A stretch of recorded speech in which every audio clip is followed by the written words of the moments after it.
오늘은 디모데전서 강의 10번째인데요. 경건의 비밀은 그리스도입니다. 한번 따라 해볼까요? 경건의 비밀은 그리스도입니다.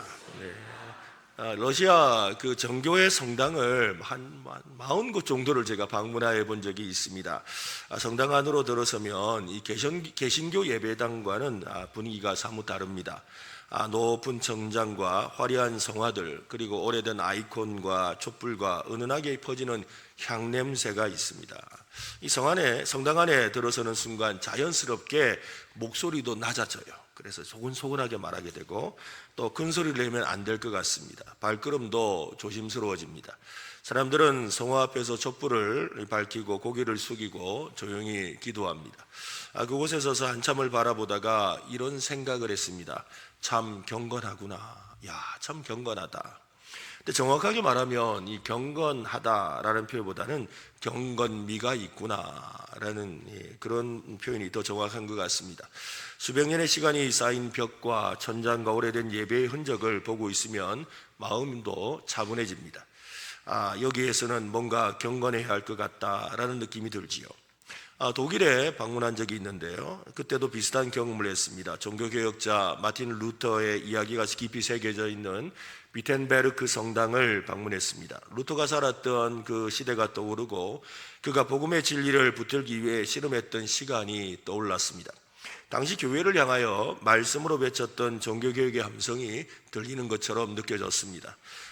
여기에서 역사가 일어났구나. 한 사람이 말씀을 붙드니까 시대가 이렇게 움직였구나.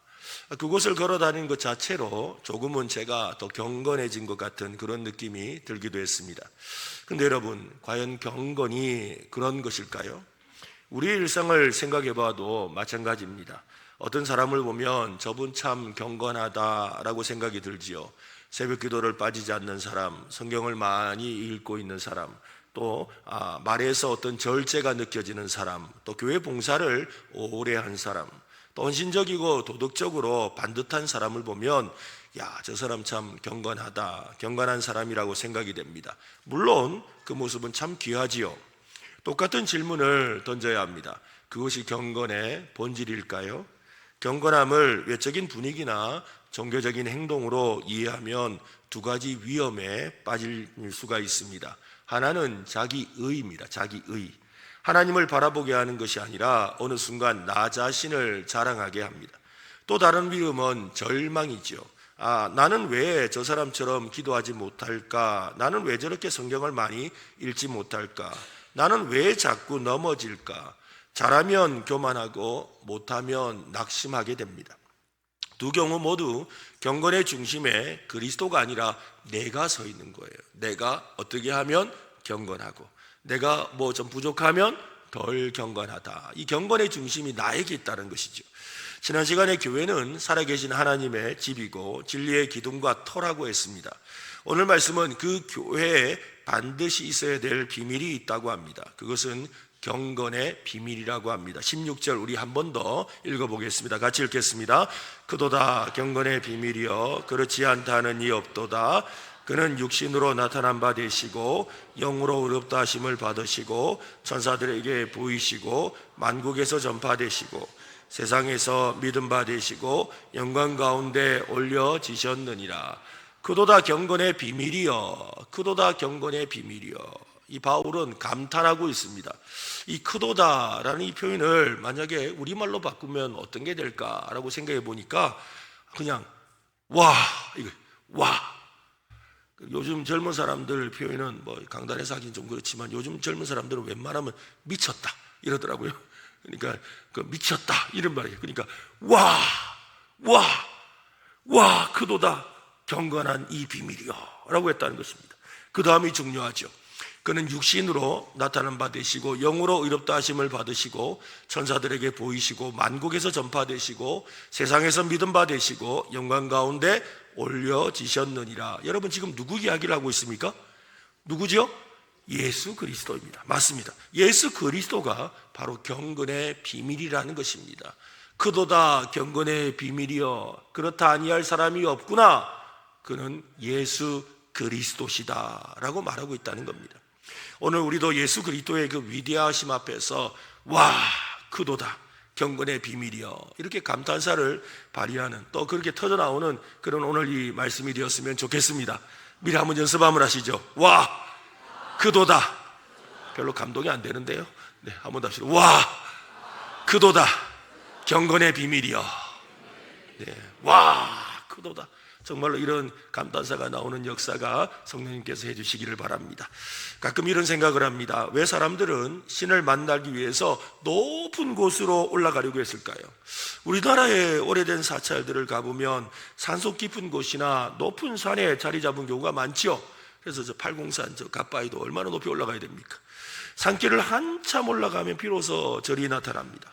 세계 여러 지역의 종교 유적을 보아도 산이나 언덕이나 높은 단 위에 세워진 신전과 제단을 어렵지 않게 만날 수가 있죠. 사람들은 신을 만나기 위해서, 사람들 마음에 다 그런 것 같아요. 그러니까 전 세계 어디를 가도 신을 만나려고 높은 곳으로 올라가는 거예요. 그러니까 신을 만나고 싶은, 하나님을 만나고 싶어하는 마음이 있어서 하나님을 찾으러 높은 곳에 올라가서 찾은 신이 누구죠? 하나님이 아닌 다른 우상들인 거예요. 산신령을 찾고, 또 하늘에 번개를 주는 바알신을 찾고, 또 저기 바다에 가가지고 용왕신을 찾고, 뭐 별의별 신들을 다 찾잖아요.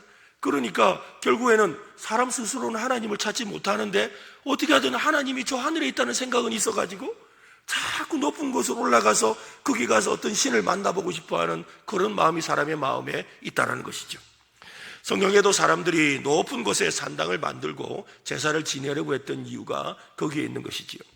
왜 인간은 종교적인 것을 생각할 때 높은 곳을 떠올리게 될까요? 왜 신을 만나기 위해 올라가야 한다라고 생각할까요? 어쩌면 인간이 종교를 이해하는 가장 오래된 방식일지도 모릅니다. 이런 생각은 교회 안에도 존재하지요. 우리가 실제로 뭐 높은 곳에 올라가지는 않습니다만, 그러나 가끔 생각해 보면 기도원도 주로 어디 있죠? 산에 있잖아요. 그죠? 저도 이렇게 어릴 때 자주 갔던 기도원, 무척산 기도원이라고 여러분 아세요? 저 김해 쪽에 가면 무척산이라는 산이 있어요. 그 산에 기도원이 있는데 정말 무척 힘든 기도원입니다. 올라가려면 얼마나 힘든지 몰라요. 그 막 아주 이렇게 가파른 언덕, 이 산길을 올라가면 기가 막히게 기도원이 있고 호수가 펼쳐지거든요. 참 멋진데, 그러나 그 올라가는 일이 너무 힘들거든요. 왜 그렇게 다 올라가려고 하는지 모르겠어요. 그뿐만 아니죠. 우리의 신앙생활에서도 마찬가지입니다. 이번 주에는 기도를 많이 했으니까 하나님께 조금 더 가까워졌을 거야 라고 생각합니다. 성경을 제대로 읽지 못했으니까 하나님에게서 멀어진 건 아닐까? 나는 저 사람보다 봉사도 많이 하고 헌금도 많이 하고 신앙생활도 오래 했으니 그래도 하나님께 좀 더 가까이 가 있지 않을까라고 생각한다는 거지요. 저도 어릴 적 그런 마음이 있었던 것 같아요. 학생 시절에 성가대를 하면서 앉았는데, 성가대석에 앉아있으면 사람들이 다 쳐다보잖아요. 특히 제 앉는 자리는 저 끝자리거든요. 다 쳐다보는 자리예요. 키가 크니까. 앉아있다가 어떤 날은 집중해서 막 말씀을 들어요. 찬송을 해요. 그럴 때는 내가 이번 주 큐티를 좀 했더니 이렇게 참 은혜가 되는구나. 근데 어떤 날은 막 시작부터 괜히 졸고 있어요. 막 조는 거예요. 아이고, 내가 이번 주 기도를 안 했더니 이렇게 참 졸리는구나. 그죠? 내가 뭘 했기 때문에 하나님과 더 가까워진 것처럼 느끼고, 내가 뭘 하지 않았기 때문에 하나님에게서 멀어진 것처럼 생각하는 게 우리의 마음속에 있다는 것이지요. 여러분, 우리가 직접 산을 오르지는 않지만 마음속에는 끊임없이 종교적인 산을 오르고 있다는 겁니다. 전도와 선교와 헌신하는 계단을 올라가면서 생각하지요. 이 정도 올라왔으면 하나님도 나를 인정해 주실 거야. 그런데 여러분, 복음은 정반대입니다. 우리가 올라가는 것이 아니라 하나님이 우리에게 내려오셨습니다. 이것이 중요한 거예요. 우리가 올라가는 게 아니라는 거예요. 내려오신 하나님, 우리에게 찾아오신 하나님, 저 높고 높은 하늘에서 이 낮고 낮은 땅에 오신 그 하나님, 그 하나님을 만나는 것이지요. 바울이 말하는 경건의 비밀이 바로 여기에 있는 것입니다. 16절 말씀 우리 한 번 더 읽어보겠습니다. 같이 읽겠습니다. 그도다 경건의 비밀이여 그렇지 않다 하는 이 없도다. 그는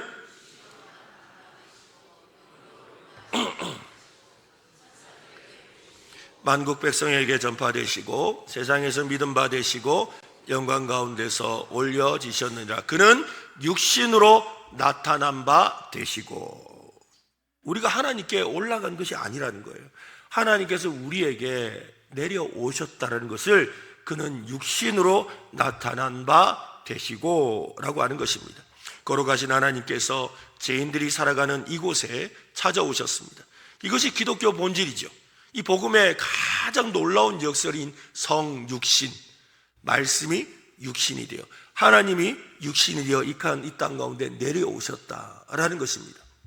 요한복음 1장 14절이 바로 그 말씀이죠. 말씀이 육신이 되어 우리 가운데 거하심에 우리가 그 영광을 보니 아버지의 독생자의 영광이요 은혜와 진리가 충만하더라. 말씀은 영원하신 하나님의 아들을 가리킵니다. 그분이 육신 즉 사람이 되셨습니다. 영원하신 분이 시간 속으로 들어오셨습니다. 무한하신 분이 유한한 인간의 몸을 입으셨습니다. 왜 그렇게 하셨습니까?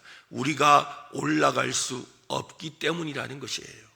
만일 우리가 조금 더 노력해서 하나님께 도달할 수 있었다면 굳이 하나님께서 사람의 모양으로 이 땅에 오실 이유가 없으셨던 거지요.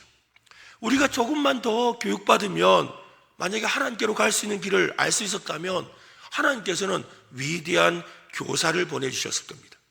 우리가 조금 더 도덕적으로 잘 사는 것으로 해결될 문제였다면 하나님은 훌륭한 윤리교사를 보냈겠지요. 사회제도를 개선해서 이 세상이 살기 좋은 곳으로 바뀌어서 인간의 근본적인 문제를 해결할 수 있다면 위대한 개혁가를 보내셨을 겁니다. 하나님은 자기 아들 독생자 예수 그리스도를 이 땅에 보내셨습니다. 왜입니까? 우리의 문제는 하나님과 단절된 죄에 있기 때문이라는 거예요. 그래서 아까 말씀드린 것처럼 사람들이 찾으려고 하나님을 찾으면 찾을수록 엉뚱한 곳에서 찾게 되어 있는 거예요. 엉뚱한 곳에서 찾는 거예요. 찾을 수 없는 곳에서 찾으려니 엉뚱한 곳에서 찾는 거예요. 오늘 말씀은 예수님에 대해 6가지로 선언을 하고 있습니다. 6가지 선언은 서로 비교와 대조 형식으로 2가지씩 대꾸를 이루고 있습니다. 일종의 문학적인 표현이죠. 지금 살펴보고 있는 예수님의 성육신, 육신으로 나타난 바 되시고, 여기에 대꾸를 이루는 표현이 영으로 의롭다 하심을 받으시고입니다. 해봅시다. 영으로 의롭다 하심을 받으시고.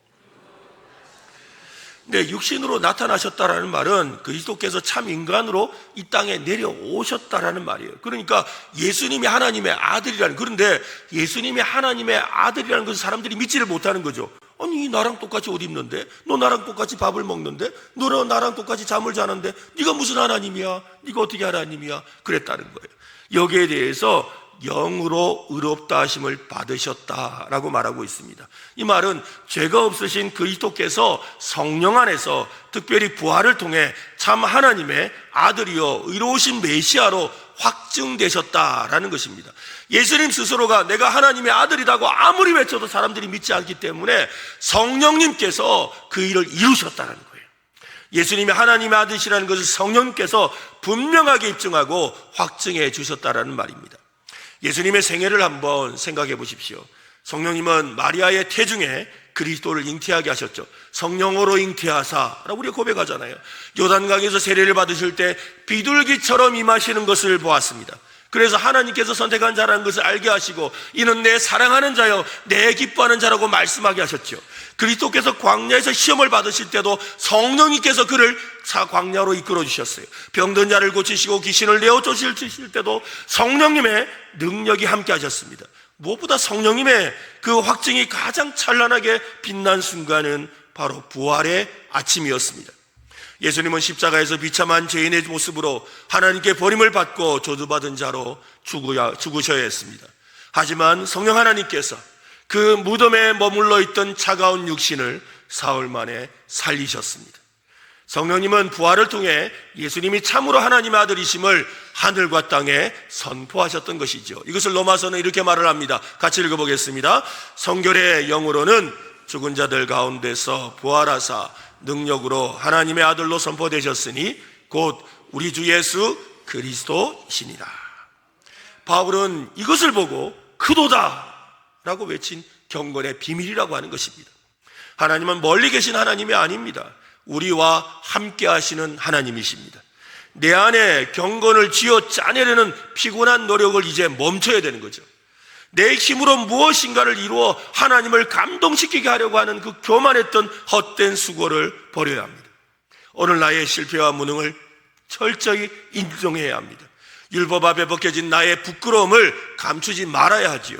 우리의 경건은, 우리의 구원은 오직 나를 위해 육신을 입고 이 땅에 오셔서 내 모든 죄를 십자가에서 끝내신 예수 그리스도, 그리고 다시 살아나셔서 우리의 영원한 의가 되어주시는 그 예수 그리스도께만 있음을 믿으시기를 바랍니다.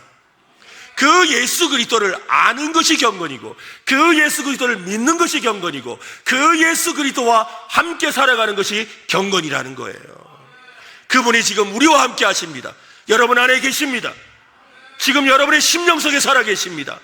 그 살아계신 주님을 의지하시기를 바랍니다. 그 주님께서 지금도 우리의 마음 문을 두드리고 계신다고 말씀하잖아요.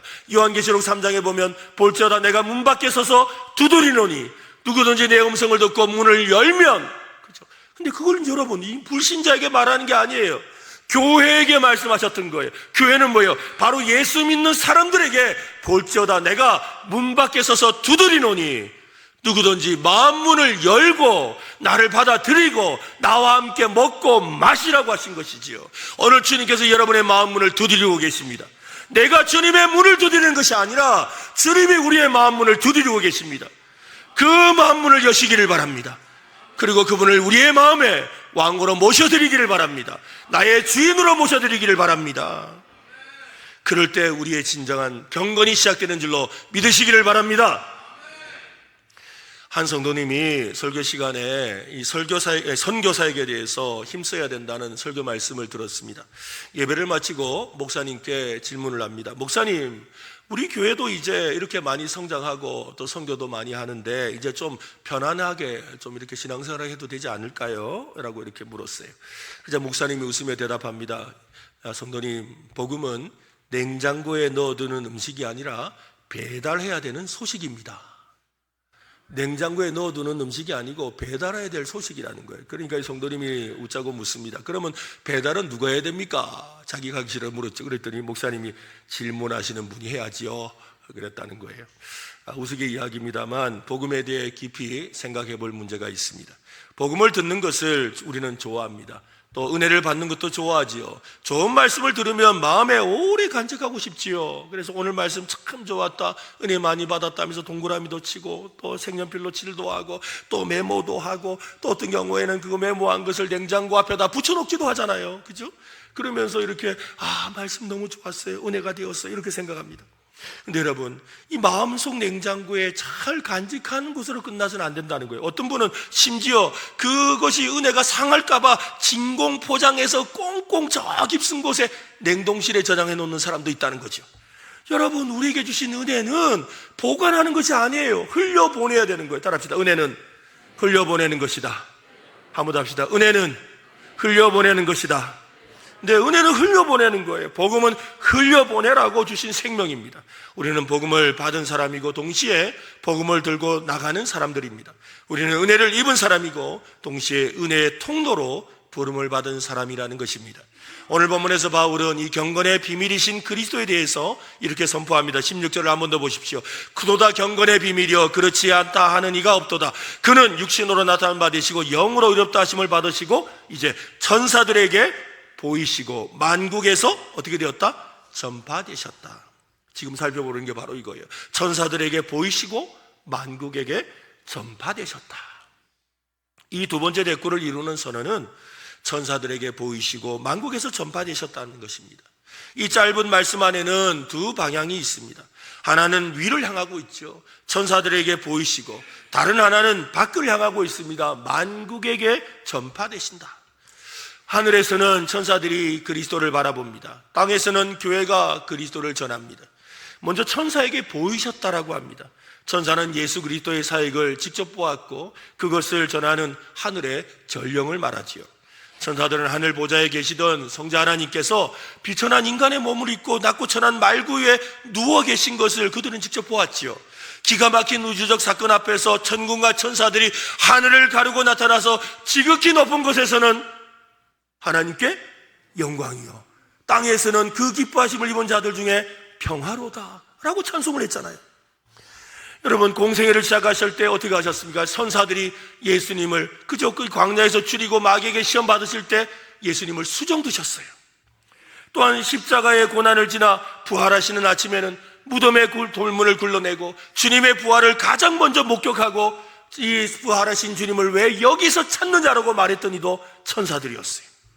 예수님께서 감민산에서 하늘로 승천하실 때 갈릴리 사람들아 어찌하여 서서 하늘을 쳐다보느냐, 너 어찌하여 하늘을 쳐다보느냐 라고 하면서 다시 오실 예수님에 대한 약속을 전한 이들도 천사들이었습니다. 그런데 이 천사들이 여러분 부러워하는 것이 있대요. 우리는 천사가 부러운데 천사들이 부러워하는 것이 있대요. 베드로전서 1장 12절 말씀 같이 한번 읽어볼까요? 시작. 이 섬긴 바가 자기를 위한 것이 아니요 너희를 위한 것임이 계시로 알게 되었으니 이것은 하늘로부터 보내신 성령을 힘입어 복음을 전하는 자들로 이제 너희에게 알린 것이요 천사들도 살펴보기를 원하는 것이니라. 천사들도 살펴보기를 원하는 것이다 라는 표현이 참 특별합니다. 살펴보다 라는 말의 원어적인 뜻을 살펴보면 이런 거예요. 그냥 이렇게 봤다는 뜻이 아니에요. 몸을 굽혀서, 허리를 굽혀서, 목을 빼고, 자세를 잘 보여야 되니까 허리를 굽혀서 목을 빼고 이래 봤다는 거예요. 어떻게 봤다는 거예요? 이래 봤다는 거예요. 왜 그래 볼까요? 뭘 그렇게 봤다는 거예요? 너무 신기하고 귀하고 부럽고 대단해서 와 그게 뭐고 이래 봤다는 거예요. 천사들이 그렇게 봤대요. 이것을 다른 말로 흠모라고 하는 거예요. 알아볼까요? 흠모한다. 천사들이 흠모한다라는 거예요. 왜 천사들은 흠모할까요? 철저히 타락하고 반역한 인간들을 위해 하나님의 하나뿐인 아들을 죽이시고 인간들을 구원하시는 그 은혜를 보고서 흠모하는 거예요. 아니 쟤들이 뭔데 이런 하나님의 은혜를 받는단 말이야? 아니 저 인간들이 뭐라고 하나님이 세상에 저런 일을 하신단 말이야 하면서 이렇게 고개를 그냥 머리를 이렇게 앞으로 쭉 내밀고 허리를 굽히고 본다라는 거예요. 자격 없는 자들에게 값없이 쏟아지는 이 압도적인 은혜 앞에 부러움과 함께 그저 찬양할 수밖에 없었다라는 말이지요. 이 표현은 우리를 돌아보게 만듭니다. 우리는 천사들조차 경이로워하는 은혜의 복음을 받았습니다. 천사도 살펴보기를 원하는, 천사도 흠모하는 그 은혜를 우리가 받았습니다. 우리는 지금 어떤 마음으로 이 복음과 은혜를 대하고 있습니까? 이 귀한 걸 받았는데 그게 뭐라고? 그렇죠. 내가 진짜 빨리 예수 믿어, 괜히 예수 빨리 믿어가지고 어쩌다 내가 예수를 믿었을까? 여러분 이게 얼마나 귀하지. 천사도 흠모할 일인데 천사도 흠모하는 그 일을 너무 별거 아닌 것처럼 어쩌다가 내가 우리 부모님만 교회 안 다녔으면 나도 안 다녔을 텐데 내가 어쩌다가 그 친구 잘못 만나가 이 교회 와가지고 혹시 그렇게 생각하고 있지는 않습니까? 바울은 하늘의 천사들을 향했던 시선을 이 땅의 끝 만국을 향해 돌리고 있습니다. 만국에서 전파되시고 천사들이 하늘에서 복음의 성취를 지켜보는 목격자였다면 이제는 이 땅에 있는 우리는 그 복음을 열방에 선포해야 된다는 거예요. 이 예수 그리스도를 저 하늘에서는 천사들이 흠모하며 찬양하고 있고 이 땅에서는 그 예수 그리스도를 만국에 전파하는 일을 하고 있다는 것을 하늘과 땅의 모습으로 표현하고 있는 것이죠. 성령님께서 강림하시고 복음의 비밀이 온전히 벗겨졌을 때 구원의 소식은 예루살렘의 좁은 골목을 넘어 유대와 사마리아로 그리고 소아시아와 유럽을 거쳐서 마침내 저와 여러분이 있는 이 땅 대한민국까지 흘러들어왔습니다. 여러분 아십니까? 우리나라가 땅 끝이라는 것을요? 우리나라가 땅 끝이에요. 동쪽 끝이 우리나라예요. 모르세요? 우리나라가 동쪽 끝이에요. 그래서 우리나라에서부터 여러분 실크로드가 시작되는 거잖아요. 우리나라가 동쪽 끝이라고요. 이 땅 끝까지 우리에게 복음이 전해진 거예요. 놀라운 하나님의 역사가 일어나고 있는 것이죠. 예수님께서 승천하시기 전에 마지막으로 하셨던 말씀이 지금 이루어지고 있습니다. 여러분 잘 아는 말씀이죠. 사도행전 1장 8절 같이 읽읍시다. 오직 성령이 너희에게 임하시면 너희가 권능을 받고 예루살렘과 온 유대와 사마리아와 땅끝까지 이르러 내 증인이 되리라 하시니라. 우리는 참 좋은 것을 발견하면 본능적으로 누군가에게 말하고 싶어집니다. 좋은 것은 결코 침묵할 수 없게 만드는 힘이 있습니다. 그렇다면 영원한 형벌에서 우리를 건져내신 생명의 좋은 소식에 대해 하늘의 천사들조차 경탄하며 바라보는 우주적인 경건의 비밀이 담긴 복음에 대해 우리는 어떻게 반응하고 있습니까? 오늘 말씀을 준비하면서 계속 제 마음에 찬송가 508장이 계속 생각이 났어요. 우리가 지금은 나그네 되어도, 오늘 목 상태가 안 좋아 노래는 못 불러드리겠습니다. 우리가 지금은 나그네 되어도 화려한 천국에 머자 나가리니. 이 세상에 있을 때 주 예수 위하여 끝까지 힘써 일하세. 후렴 가사가 기가 막힌 거죠. 주 내게 여러분이 좀 부르세요. 주 내게 부탁하시니 천사도 흠모하겠네. 주님이 내게 부탁하신 일, 누가요?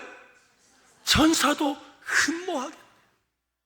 화목해 하라시 구주의 말씀을 온 세상 널리 전하세요. 그럼 한번 다시 한번 우리 같이 한번 불러볼까요? 시작.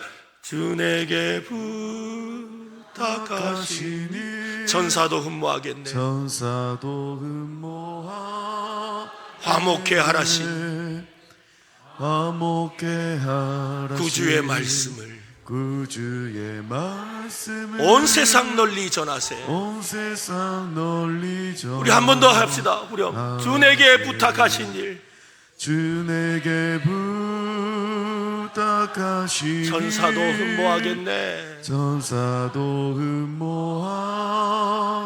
화목해 하라시 화목해 하라시 구주의 말씀을 온 세상 널리 전하세. 와, 크도다 경건의 비밀이요 그렇지 않다는 이가 없도다.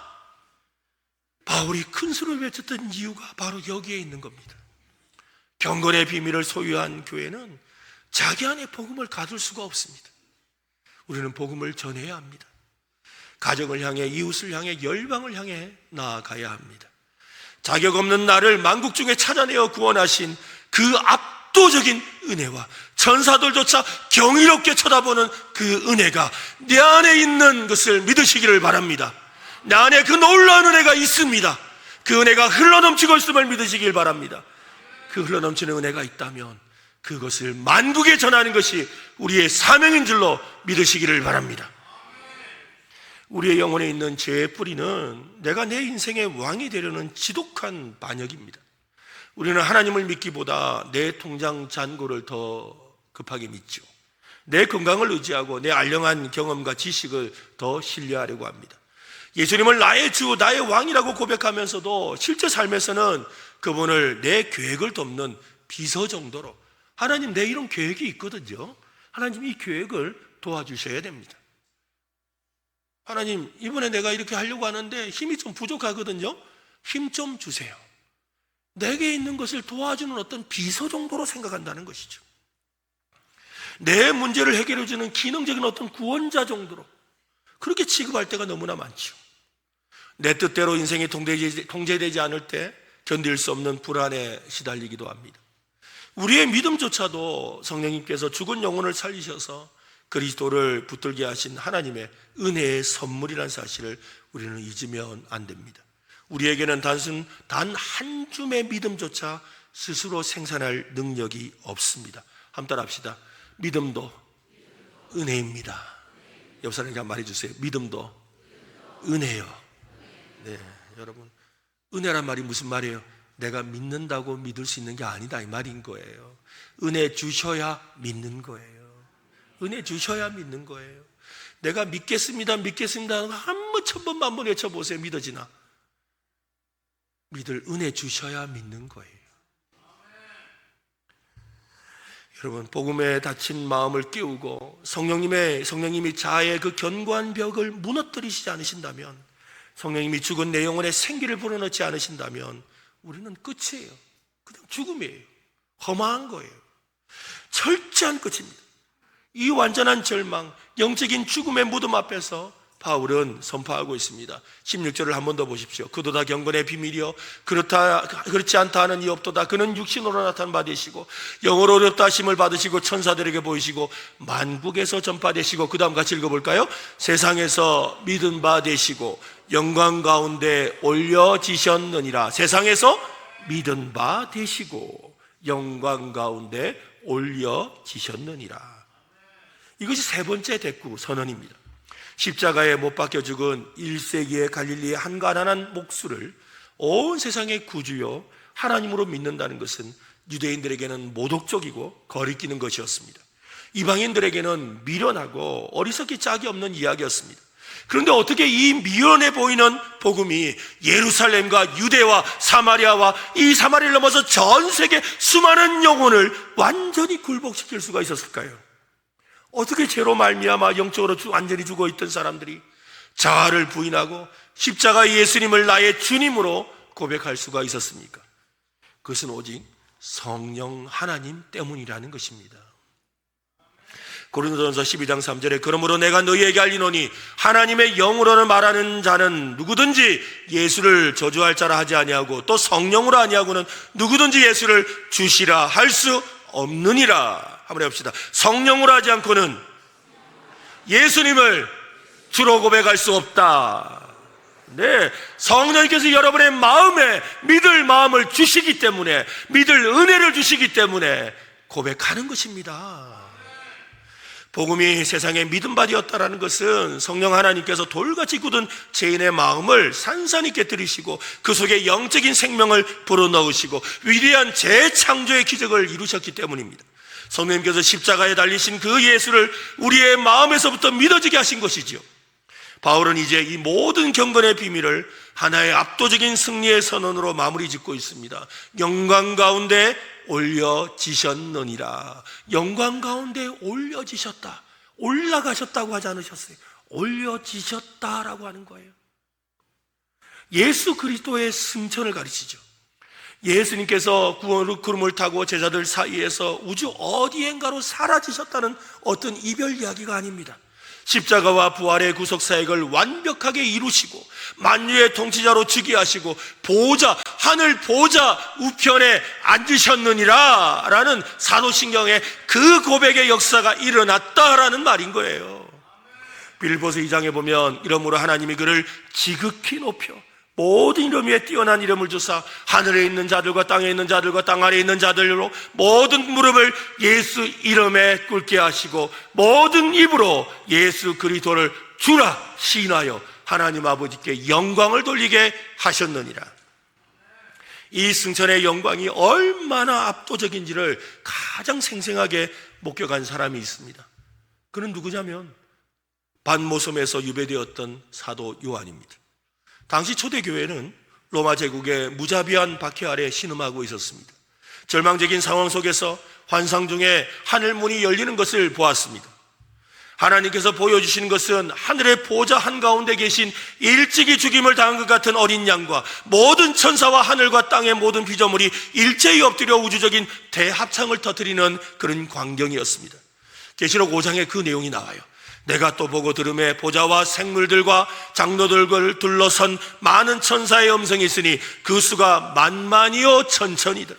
여러분, 만에 곱하기 만, 천 곱하기 천, 셀 수 없다라는 거예요. 큰 음성으로 이르시되 죽임을 당하신 어린 양은 능력과 부와 지혜와 힘과 존귀와 영광과 찬송을 받으시기에 합당하시도다. 우리는 이 고백을 이미 시작한 사람들입니다.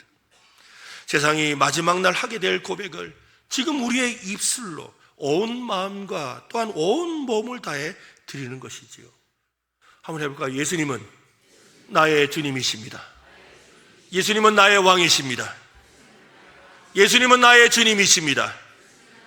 주 예수여 영광 받으소서. 여러분, 이 고백이 우리의 삶에 날마다 함께 하시길 바랍니다. 여러분, 여러분의 삶의 자리자리에서 여러분 기도할 때마다 이 기도를 드려야 돼요. 주 예수여 영광 받으소서. 한번 해볼까요? 주 예수여 영광 받으소서. 예수님은 나의 왕이십니다. 예수님은 우리의 왕이십니다. 주님은 이곳을 통치하십니다. 이 고백이 있어야 된다는 거예요. 이것이 바로 저 하늘에서 찬송하는 것이라는 거예요. 이 믿음의 선포가 우리의 삶의 방향을 바꿉니다. 예수님이 왕이시라면 돈이 왕이 될 수 없죠. 예수님의 왕이시라면 성공이 왕이 될 수 없습니다. 예수님의 왕이시라면 사람의 평가가 우리 인생의 마지막 판결이 될 수 없습니다. 예수님의 왕이시라면 내 감정도 나를 다스리는 최종 권위가 될 수 없습니다. 그리스도가 왕이십니다. 그러므로 여러분, 오늘 우리가 기도할 때도 마찬가지예요. 하나님, 아픈 사람을 위해서 기도할 때도 예수님이 왕이십니다. 왕 대신 예수여 역사하옵소서. 여러분, 답답한 경제적인 문제, 개인적인 어려움 속에서도 이 고백을 해야 되는 거예요. 예수님은 왕이십니다. 왕 대신 주님 역사하여 주시옵소서. 다스려 주시옵소서. 이 고백의 역사가 있어야 된다는 것이지요. 오늘 한 번 더 고백해 봅시다. 예수님은 나의 왕이십니다. 우리의 왕이십니다. 내 인생의 왕이십니다. 온 세상의 왕이십니다. 주 예수여 영광 받으소서. 주 예수여 영광 받으소서. 여러분, 제가 목이 안 좋은데도 이렇게 고함을 치는데 여러분은 더 크게 해야 되지 않겠습니까? 우리 한 번 더 합시다. 주 예수여 영광 받으소서. 주 예수여 영광 받으소서. 아멘. 정말 우리의 믿음에 이 고백을 할 때 여러분의 삶에 놀라운 역사가 일어날 줄로 믿습니다. 정말 주님이 다스리시는 역사를 보게 될 줄로 믿습니다. 오늘 우리는 이 경건의 비밀에 대해서 살펴보았습니다. 경건의 비밀을 가슴에 품은 성도는 눈앞의 현실에 일희일비하지 않습니다. 세상의 것에 남력 속에서도 타협하지 않습니다. 진리에 충성할 수 있는 유일한 힘은 오직 저 하늘 보좌에 앉아서 만유를 다스리시는 그리스도로부터 오기 때문입니다. 그 영광스러운 만왕의 왕을 우러러보는 믿음에서부터 흘러나오는 것이지요. 이것이 바울이 감격해서 외쳤던 구도다 경건의 비밀이여 그렇지 않다 하는 이가 없도다 라는 고백이고 선포입니다. 우리의 대제사장이자 영원한 왕이신 그리스도를 우리도 선포하면 좋겠습니다. 하늘의 천사들이 경탄하고 만국 백성이 듣고 세상 가운데 믿어진 그리스도께서 지금 영광 가운데 왕으로 다스리고 계십니다. 그러므로 저와 여러분, 우리 교회는 이 경건의 비밀을 붙들고 이 그리스도를 예배하고 이 복음을 세상에 전하는 삶을 살아야 할 줄로 믿습니다. 그 영광스러운 주님께 영광을 드리는 오늘 저와 여러분 되시기를 예수님의 이름으로 축원합니다.